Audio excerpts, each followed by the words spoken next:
Hello viewers, আসসালামু আলাইকুম। Welcome back to my channel. আমি পাপিয়া ব্লগার। আজকে অনেকদিন পরে নিউ একটি ব্লগ নিয়ে এসেছি। আশা করছি আপনারা সবাই অনেক ভালো আছেন। আমিও আল্লাহর রহমতে অনেক ভালো আছি। জন্য আমি এই যে নতুন আলু আর সিমটা কেটে নিয়েছি। তো এটা দিয়ে মাছ রান্না করব আমি। নতুন আলু দিয়ে সিম কিন্তু মাছ অনেক মজা লাগে। তো আমি কিভাবে আজকে রান্নাটা করি সেটা আমি আপনাদের সাথে শেয়ার করব। নর্মালি রান্না বান্না আমি যেভাবে যাই রান্না করি সেটা কিন্তু আমি আপনাদের সাথে শেয়ার করি।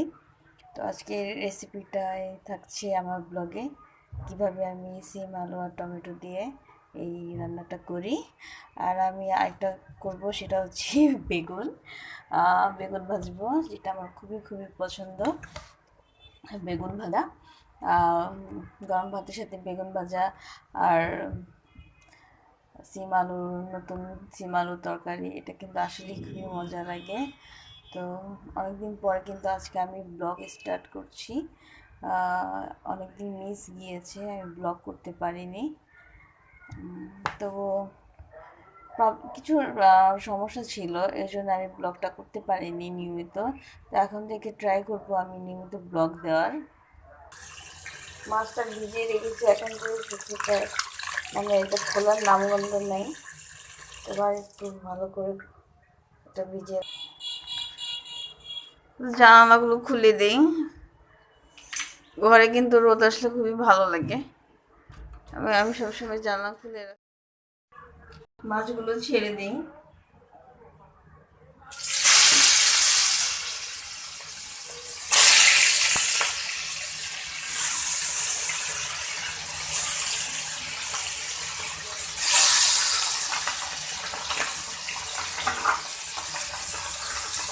আমার গরম তেল প্রচুর ভয় লাগে, কারণ আমি মাছ ভাজার সময় আমার তেল ছিটে, এই জন্য আমার প্রচুর আমি আস্তে আস্তে আমি মাছটাকে ছাড়ি তেলের মধ্যে।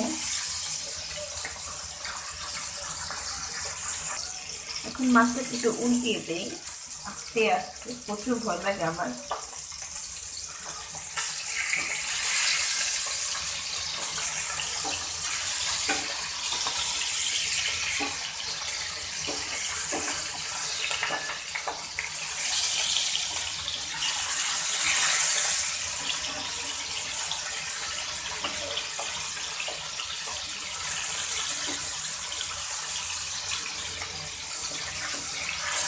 এক পাশ হয়ে গিয়েছে, তো আরেক পাশ এখন হবে।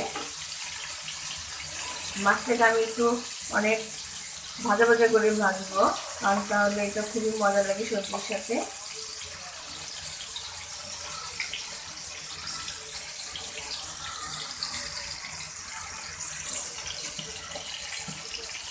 তো আমার মাছ ভাজা হয়ে গিয়েছে, তো আমি মাছ ভাজাগুলো এখন একটু তুলে নিই, তা নাহলে আবার বেশি পুড়ে যাবে।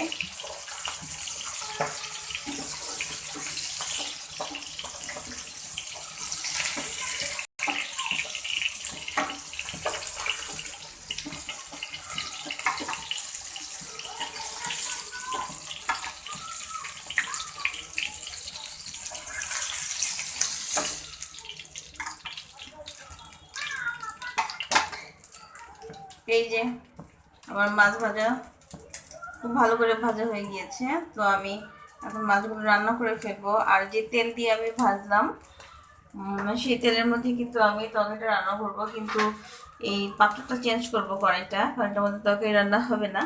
আমি অন্য একটা কড়াই নিয়ে সেটাকে রান্না করছি। মাছ ভাজার তেলগুলো আমি দিয়ে দিলাম। তো আমি এটার মধ্যে এখন তরকারিটা রান্না করে ফেলবো। কোনো কিছু অপচয় করা ঠিক না। আমি এখন পেঁয়াজগুলো দিয়ে দিচ্ছি।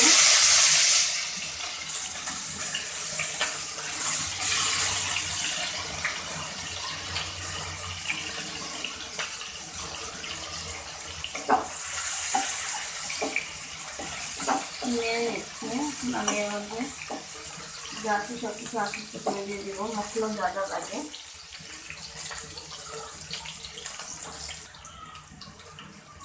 লবণ দিয়ে দিচ্ছি পরিমাণ মতো, যতটুকু লবণ লাগবে।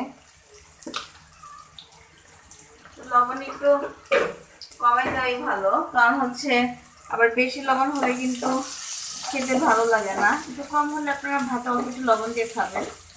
আর বেশি লবণ হলে তরকারির টেস্ট কিন্তু অন্যরকম হয়ে যায়, চেঞ্জ হয়ে যায়। তখন তরকারির কোনো একটা ভালো কোনো ফ্লেভার পাওয়া যায় না, তরকারির স্বাদটা অন্যরকম হয়ে যায়। এই জন্য একটু চেক করে রান্না বান্না করবেন, তাহলেই হয়ে যায়। তো আমি এর মধ্যে পানি দিয়ে দিয়েছি, আদা রসুন পেস্ট দিয়ে দিয়েছি, বাট আমি ভিডিও করতে ভুলে গিয়েছিলাম। আর এখন আমি এর মধ্যে হলুদ গুঁড়ো আর মরিচ গুঁড়ো দিয়ে দিব। হলুদের গুঁড়ো দিচ্ছি আমি 1.5 চামচ, আর মরিচের গুঁড়ো আপনারা যতটুকু ঝাল খান ততটুকুই দিবেন। তো আমি আজকে একটু ঝাল করে একটু রান্না করবো, হালকা পাতলা। তো আমি এখানে মরিচের গুঁড়ো কিন্তু 2 চামচ দিয়ে দিয়েছি, বাট আমার মরিচের গুঁড়ো চামচটা একটু ছোট, এটা বড় চামচের 1 চামচ হবে, কারণ এটা ছোট চামচের আমি 2 চামচ দিয়েছি। আর হলুদের গুঁড়ো আর মরিচের গুঁড়ো দিলাম। মাছের মধ্যে আমি ধনিয়া গুঁড়াটা ওরকম ইউজ করি না, ভালো লাগে না। মাংস রান্না করার সময় আমি ধনিয়া গুঁড়াটা দিই, আর আমি ভাজা জিরে গুঁড়াটা ইউজ করি মাছ রান্নার সময়। অনেকে কাঁচা জিরা গুঁড়ো আছে সেটা দেয়, সেটা আমি দিচ্ছি না, ওটা দিলেও ভালো লাগে।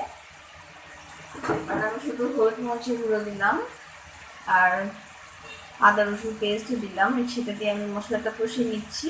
তারপর আমি এর মধ্যে সবজিটা দিয়ে দেব। এটা নর্মাল একটা মানে সবজির সাথে যেটা আমরা মাছ রান্না বলি, সেটা মাছ রান্না আমি এইভাবেই রান্না করি। জাস্ট নামানোর আগে আমি একটু ভালো জিরে গুঁড়োটা দিব। এখন মশলাটা আমি কষিয়ে নিচ্ছি। তারপর আমি এর মধ্যে সিম আর আলুটা দিয়ে দিব। মশলা কষানো কিন্তু আমার হয়ে গিয়েছে এবং উপরে তেল ভেসে আসছে। তো আমি এর মধ্যে সিম আর আলু দিয়ে দিচ্ছি। আমি সবজির সাথে একটু মশলা কষিয়ে তারপর আমি পরিমাণ মতো পানি দিয়ে দিব। আর নতুন আলু, নতুন সিম, এই যে বড় মাছ রান্না করে খেলে কি ভালো লাগে। রুই বলেন, কাতলা বলেন, যে কোনো বড় ধরনের মাছ আপনারা ভেজে রান্না করবেন, তাহলে কিন্তু সেটা অনেক মজা লাগে। আমার কাছে তো খুবই ভালো লাগে। আপনাদের কাছে কেমন লাগে আমাকে অবশ্যই জানাবেন।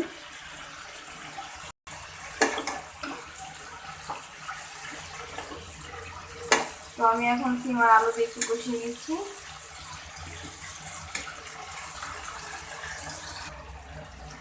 তো সিম আলু দিয়ে একটু কষানোর পর আমি এর মধ্যে একটা টমেটো দিয়ে দিব। আমি আবার টমেটোটাকে অনেক লাইক করি।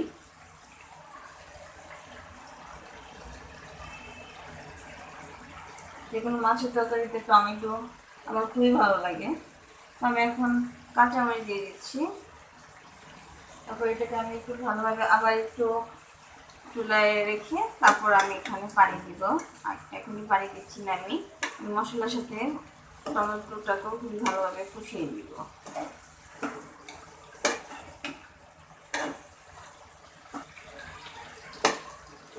দেখতে খুবই ভালো লাগতেছে, সবুজ সিম, লাল টমেটো, কালারটা সুন্দর আসছে তরকারি।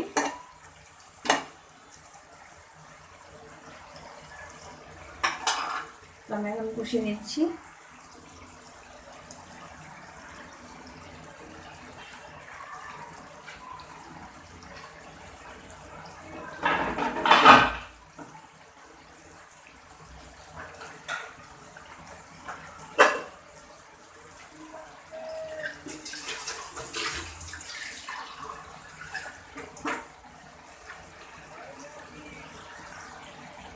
তো কষিয়ে নেওয়ার পরে তো আমি এখানে পরিমাণ মতো পানি দিয়ে দিব। বেশি পানি লাগবে না, যেহেতু এটা নতুন আলু, এখানে আপনার ওরকম পানি লাগবে না। এটা অনেক তাড়াতাড়ি সিদ্ধ হয়ে যায়, আর সিমও অনেক তাড়াতাড়ি সিদ্ধ হয়ে যায়। যতটুকু পানি প্রয়োজন, বেশি পানি দিবেন না, ততটুকুই আমি পানি দিব। আর একটু পানি লাগবে আমার।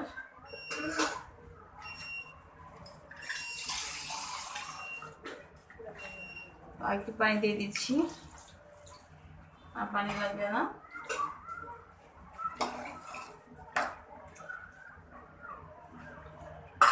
এখন আমি এটাকে একটু ঢেকে দিব। সবজিটা ভালোভাবে কুক করার জন্য একটু ঢেকে দিচ্ছি। তো আমি এখন এটা বলক এসে পড়েছি, তো আমি এখন মাছগুলো দিয়ে দিব। কারণ হচ্ছে মাছগুলো যদি এখন একটু পানির ভিতরে যায় তাহলে তরকারিটা মধ্যে খুব সুন্দর একটা ফ্লেভার আসে। তারপর তরকারিটা বেশি টাইম লাগবে না। এখন আমি মাছগুলো দিয়ে আর আঁচটা একটু হালকা কমিয়ে রাখবো, বেশি বাড়ায় রাখবো না, মাঝারি আছে আমি রাখবো, মাঝারি আছে তরকারিটা রান্না করবো। মাছগুলো দিয়ে দিচ্ছি, এই যে হয়ে গিয়েছে। তো আমার এই তরকারিতে এখন আর কোনো কিছু দিব না আপাতত, জাস্ট মাছগুলো দিয়ে আমি চুলায় রেখে দিব। এই মাছগুলো এখন আমি এর জন্যই দিই, মাছ ভাজার যে একটা ফ্লেভার আছে সেটা খুব সুন্দরভাবে তরকারির মধ্যে আসে, এই জন্য মাছগুলো দিয়ে দিই। আর এইভাবে আমি 7-8 মিনিটের মতো রান্না করব, ঢেকে দিব আমি। তারপর নামানোর আগে জাস্ট অল্প একটু ভাজা জিরেগুলো দিয়ে দেব। তো আমি এখন তরকারিগুলোর মধ্যে আমি ধনে পাতা দিয়ে দিব। ধনে পাতা দিলে কিন্তু খুব সুন্দর একটা ফ্লেভার আসে তরকারিতে।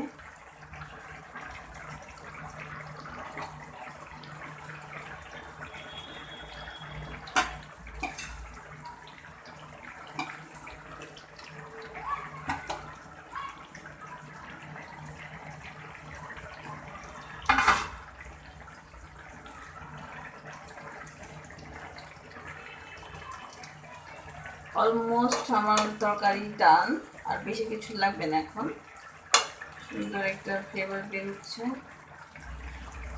জাস্ট আমি অল্প একটু এখানে ভাজা জিরেগুলো দিয়ে দিব।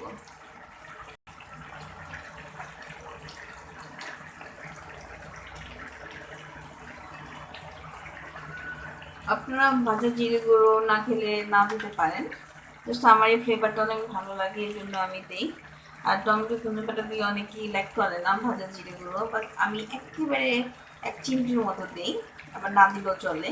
কারণ টমেটো আর ধনেপাতা থেকে সুন্দর একটা ফ্লেভার হয় তরকারিতে, আর এটাই সুন্দর একটা কালার নিয়ে আসে আর সুন্দর একটা গ্রান নিয়ে আসে ধনেপাতা।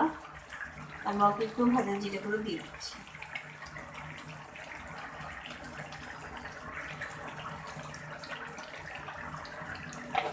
তো হয়ে গিয়েছে আমার তরকারি রান্না, দিয়ে দিলাম। জাস্ট আমি এখন 30 সেকেন্ডের মতো তরকারিটা চুলায় রেখে দিব। জাস্ট এটার যে ফ্লেভারটা আছে ভাজা জিরে গুঁড়ো, সেটার জন্য আমার তরকারিতে পুরোপুরি হয়ে যায়, এই জন্য আমি একটু ঢেকে দিব। তো এই যে আমার হয়ে গেল রান্না বান্না, সিম আলু দিয়ে মাছ আর বেগুন ভাজা আর ভাতের সাথে লেবু। তো গরম গরম ভাতের সাথে কিন্তু বেগুন ভাজা খুবই মজা লাগে, আমার কাছে তো খুবই ভালো লাগে। আপনাদের কাছে কেমন লাগে অবশ্যই জানাবেন। তো এখানে রয়েছে মাছ,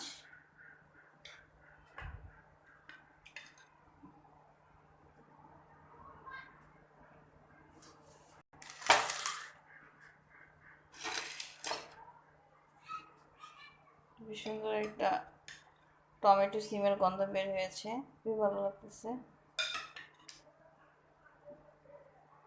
তো আমি একেবারে সব প্লেটে নিয়ে নিলাম।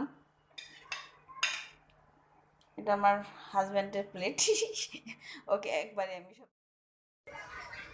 শালিক পাখি এটা এভাবে আছে কেন জানি না, অনেক ক্ষুধা লাগছে ওর, টায়ার্ড, যে পানি পিপাসা লাগছে তার নাহলে ক্ষুধা লাগছে।